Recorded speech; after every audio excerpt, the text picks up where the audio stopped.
নমস্কার, আমি ডক্টর সঞ্চয় মণ্ডল। আমি সিনিয়র কনসালটেন্ট মেডিকেল অনকোলজিস্ট কলকাতায় প্র্যাকটিস করছি। আজকে একটা ভেরি ইম্পর্টেন্ট টপিক নিয়ে ডিসকাস করব, সেটা হচ্ছে স্তন ক্যান্সার বা ব্রেস্ট ক্যান্সারের screening. How to do screening for breast cancer. স্ক্রিনিংয়ের কথা আমি এর আগে একটা ভিডিওতে বলেছি। ঘরে বসে স্তন ক্যান্সার কী করে ডায়াগনোসিস করবেন, তার কিছু প্যালপেশনের মেথড দেখিয়েছি, যে flat of fingers, flat of the palm দিয়ে কীভাবে বিভিন্ন ধরনের যে কোয়াড্রেন্ট অফ ব্রেস্ট ভাগ করে কীভাবে সেটা এক্সামিনেশন করবেন, এবং সেটা সেলফ ব্রেস্ট এক্সামিনেশন একটা পার্ট। সেটা যারা ফিমেলসরা রয়েছে তারা নিজেদের করতে পারে। এবং ক্লিনিক্যাল ব্রেস্ট এক্সামিনেশন হচ্ছে যেটা ফিজিশিয়ানকে দিয়ে আমাদের হচ্ছে এক্সামিনেশন করানো। এইবার আমেরিকান যে গাইডলাইন রয়েছে সেই অনুযায়ী পেশেন্টের যদি 40 বছরের বেশি হয় বয়স, 40 বা 40 বছরের বয়স থেকে আপ টু 75 ইয়ার্স অবধি কিন্তু অ্যানুয়াল যে ম্যামোগ্রাফি, ডিজিটাল ম্যামোগ্রাফি উইথ টোমোসেন্টেসিস, নতুন ধরনের ম্যামোগ্রাফি ডেভেলপড আছে, সেইটা দিয়ে কিন্তু স্ক্রিনিং প্রোগ্রাম করতে হয়। এবং পার ইয়ার ম্যামোগ্রাফি করতে হয় আপ টু 55 ইয়ার্স। 55 ইয়ারের পর থেকে বাইএনালি মানে 2 বছরে একবার আপনি ম্যামোগ্রাফি করে আপ টু 75 ইয়ার্স অবধি বলছে, যেটা মেনটেন রাখতে। এবার যে পেশেন্টের বয়স ধরুন 40-এর কম, তারা কি করে ব্রেস্ট ক্যান্সার স্ক্রিনিংয়ের পার্ট হবে? জেনারেলি বলছে যে 25 থেকে 40 বছর অবধি যে ফিমেলসরা রয়েছে তাদের ক্ষেত্রে যারা হচ্ছে স্ট্যান্ডার্ড রিস্ক, আর কিছুকে ভাগ করা হচ্ছে হাই রিস্ক ফ্যাক্টরস।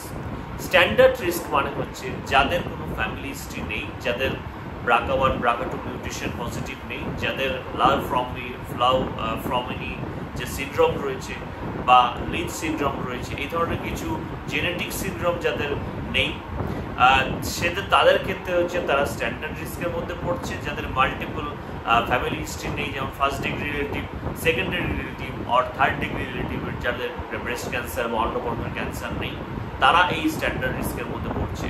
তো অ্যাভারেজ রিস্ক বা স্ট্যান্ডার্ড রিস্ক পপুলেশনে লেস দেন 30 ইয়ারে যদি ব্রেস্ট ক্যান্সার স্ক্রিনিং করা উচিত, তাদের ক্ষেত্রে আল্ট্রাসাউন্ড অফ দ্য ব্রেস্ট করতে হয়। কারণ লেস দেন 30 ইয়ার্সে আমাদের ফিমেলসদের যে ব্রেস্টের ডেন্সিটি থাকে সেটা ম্যামোগ্রাফিতে ভালো করে ধরা পড়ে না। 30 ইয়ার্সের পরে জেনারেলি ম্যামোগ্রাফি ইজ প্রেফারেবল। এইবার যদি দেখা যায় যে আমরা হাই রিস্ক পপুলেশন, আমরা যেটা বললাম যেগুলো নেগেটিভ আছে, সেগুলো যদি কোনো ফ্যামিলি হিস্ট্রিতে পজিটিভ পাওয়া যায়, তাহলে তারা falls into category of high risk factors, এবং যাদের lifetime risk factors more than 20% according to some algorithm calculator, সেই ধরনের পেশেন্টের ক্ষেত্রে কিন্তু আমাদের 25 বছর থেকে এমআরআই অফ ব্রেস্ট কিন্তু করতে হবে। এমআরআই যখন 30 বছর তার হয়ে গেল, এমআরআই উইথ ম্যামোগ্রাফি করে তাকে regular screening per year screening কিন্তু করতে হবে। তো এমআরআইটা স্পেসিফিক হচ্ছে যাদের high chance of development of breast cancer. High রিস্কের মধ্যে আরও কিছু ফ্যাক্টরস হচ্ছে, যেমন যে পেশেন্টসরা অনেক ইয়ং এজে হজকিন লিম্ফোমা বা নন হজকিন লিম্ফোমার জন্য চেস্টে রেডিয়েশন পেয়েছে।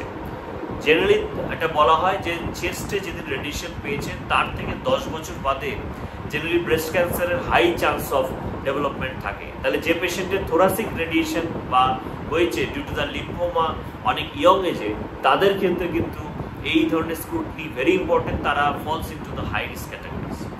অথবা আরেকটা ক্যাটাগরিজ হচ্ছে যাদের অলরেডি কিছু ব্রেস্টের লিশন ডায়াগনোসিস হয়েছে, যেমন অ্যাটিপিক্যাল লবুলার ডিসপ্লেসিয়া বা অ্যাটিপিক্যাল ডাক্টাল ডিসপ্লেসিয়া, এই ধরনের ডিসপ্লাস্টিক ফিচার্সের যে ধরনের ব্রেস্টের লিশন আগে যে পেশেন্টের ডায়াগনোসিস হয়েছে, সেই পেশেন্টও কিন্তু হাই রিস্কের মধ্যে পড়ছে।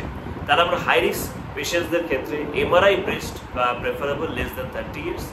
মোর দেন 30 ইয়ার্স আমরা এমআরআইয়ের সাথে আমরা ম্যামোগ্রাফি কোল্যাব করে করতে পারি, এবং এরপরে যখন মোর দেন 40 ইয়ার্স হয়ে যাচ্ছে, তখন কিন্তু আমরা solely যে টোমো বেস যে ম্যামোগ্রাফি বেরিয়েছে তাতে আমরা করতে পারি। এখন এই ব্রেস্ট ক্যান্সার স্ক্রিনিংয়ের সাথে clinical breast examination every 3 years আর self breast examination every month, এটা আমার মনে হয় করা উচিত। এবং যদি কেউ নোটিস করে কোনো small nodules, beta mobile or fixed, অনেক সময় মোবাইল যদি হয় তাহলে তাকে ফাইব্রয়েড টিউমার বলে, অনেক সময় ফিক্সড হার্ড লাম্পটাই বেসিক্যালি হাইলি সাসপিশিয়াস।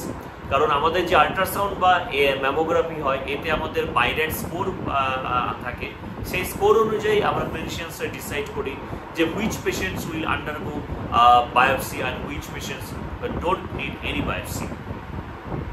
বাইরের স্কোর যদি 1 থেকে 3-এর মধ্যে থাকে তাহলে it is benign, 4 is highly suspicious, keep under observation, এবং 4-এর আবার ABC 3টে ক্যাটাগরি আছে। B and C থাকলে কোর নিডল বায়োপসি করতে হবে। বাইরের 5 হলে ডেফিনেটলি করতে হবে বায়োপসি, আর বাইরের 6 মানে হচ্ছে already proven malignant breast disease. তো এইটা হচ্ছে শর্ট আমাদের একটা breast screening programme.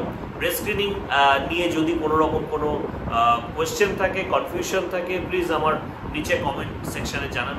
I will be more than happy to help. আজকের জন্য এইটুকুনি রাখছি। নমস্কার, ভালো থাকবেন, সুস্থ থাকবেন। নমস্কার।